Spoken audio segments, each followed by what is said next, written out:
Here we are in London, and it's kind of sunny, it's kind of cool, but we are really pleased to mention the man of Everclear, Art Alexakis. How are you, Art? Good, how are you? And you bring sun songs, you bring songs of sun. I tried to. Yeah, we're definitely going to play some songs off my new solo record tonight. I say us, I'm talking about myself. I'm a multiple personality. It's just me tonight playing guitar, singing some Everclear hits and some songs and deeper songs from the catalog, but also some new songs from Sunsongs. So it's a first for me to have a solo record. I've never done it before. It's kind of it's exciting, but kind of nerve-wracking too. Yeah, although in truth, some of the later Everclear albums were kind of solo albums, but albeit not in name. No, brother, all the Everclear records were solo. Even the early ones. Those guys never wrote a lick in their life. No one did. It's my albums, but what's different is I recorded all the parts on this. Yeah. That's the only thing that makes this different than any Everclear record. So some of the, I mean, I've played the album quite a few times, and it's a singer-songwriter album, yeah. But it's got a sort of an eloquent edge to it, I guess, and you have that lived-in voice because you've lived a bit. I have a lived-in voice. I'll take that. That's fair. Yes, I mean, if you go back to your early days and your eventual move to San Francisco, kind of your mid-late 20s, was that the beginning of a second chapter? Was it an escape?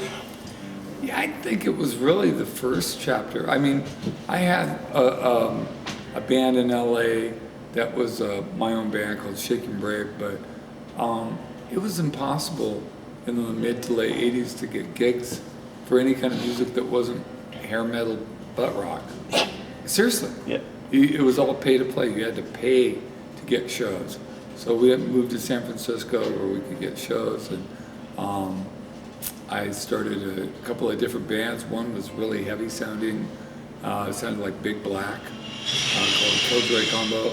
And then I chanced in on the alternative country scene that was going in, and I was like, this is the stuff I grew up with my mom, with country music. Yeah. I just loved it. And I loved Cowpunk from LA, from the early punk rock scene in Los Angeles. So I started a label and I did some of that and started a couple of bands. And the last band was Colorfinger, which had that country feel, but they were more of a rock band. And then when they broke up and I moved to Portland in 92, 91, mm-hmm. I started Everclear, 3-piece, loud.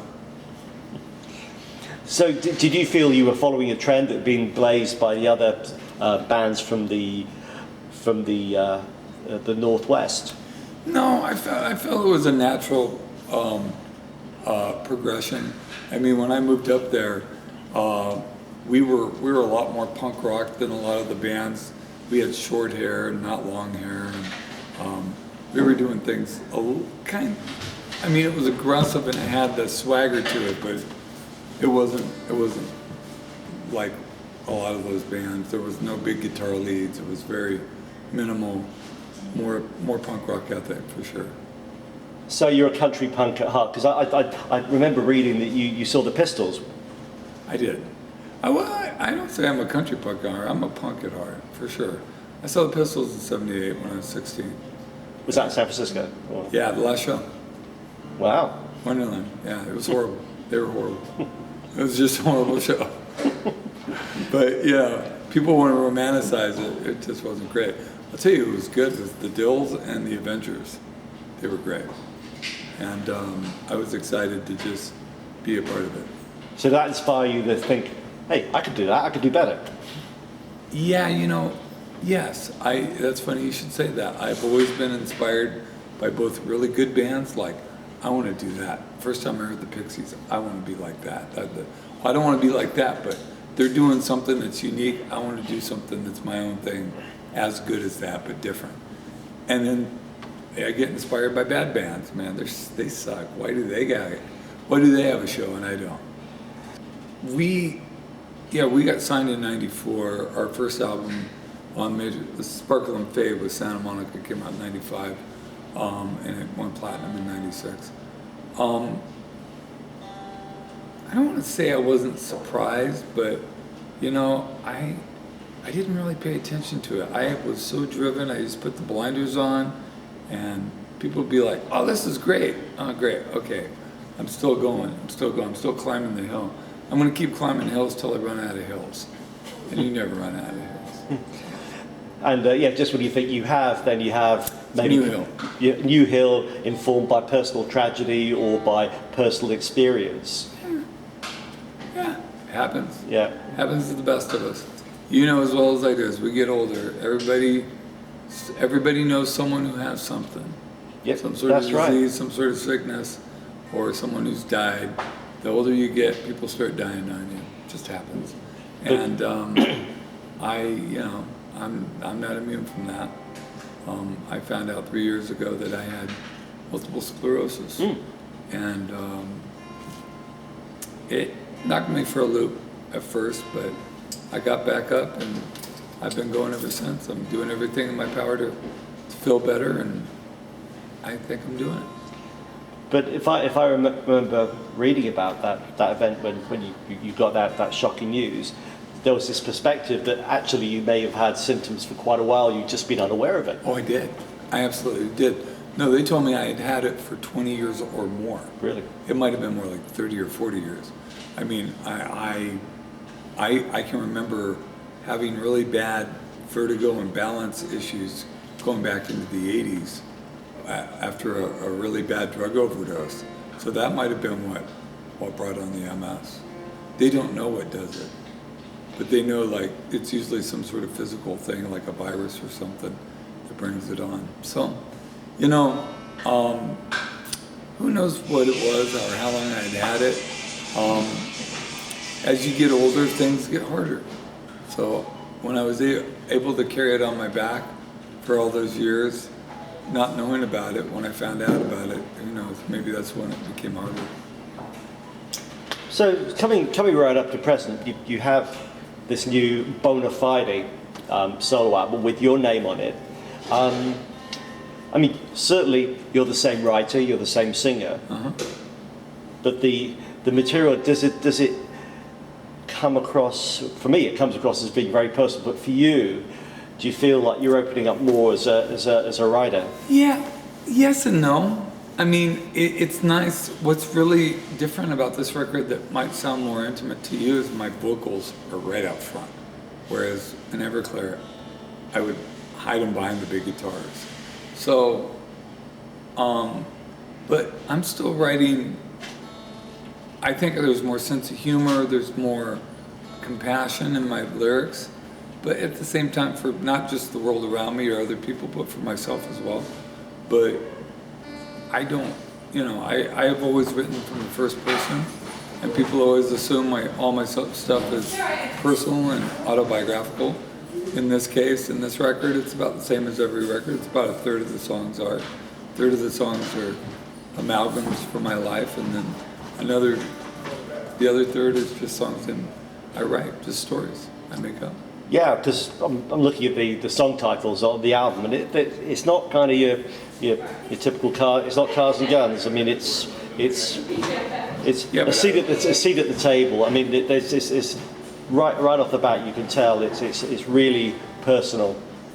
Well, that's a more political song, but it's from my personal feelings about it. Why people scare me, House with the Pool, Line in the Sand, all pretty political songs. Orange, that's pretty political. And then you've got personal songs on there. Sunshine Love Song, I wrote a love song for my wife. Arizona Star, that's my daughter's name. I wrote a love song for my daughter. And California Blood, which I kind of wrote a love song, not a love song, but a compassion song for myself. Because I've always had low self-esteem, and I wanted to just give myself a break. That's great. So tell us just a little bit about the tour. You're playing here in Islington Academy up in London today. What can people expect from the show tonight, and what happens next in terms of the following dates?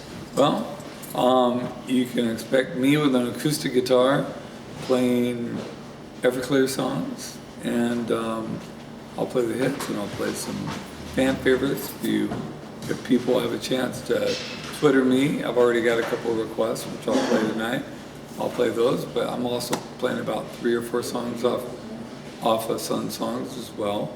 And then after this, we have Glasgow, Birmingham, Dublin, and then we go back to the States, and then I've got about 25, 30 dates over the next couple of months. And then Everclear tours next year. That's great. So in terms of managing your health, are you feeling sort of fit and raring to go? Well, about 4 months ago, I started a protocol. I went to a retreat, learned a protocol of eating all plant-based, very strict, no sugar, no salt, no oil, and I've been really good about it, and I feel pretty great, and I exercise, I do physical therapy, weight training, swim a lot, so I'm learning how to be a new me, to borrow one of my lyrics from one of my songs. I'm truly learning how to change my lifestyle. And, well, it must be working, because the album's great. It's great to see you in I'm going to say rude health, but in good shape and ready to share your great music with us. So appreciate that, Art. Okay. So everyone look out for Sunsongs. It's out very, very recently. And how can people get hold of it? You can get it online. You can order it. You can come to the shows and buy it. Right now it's on CD and digital.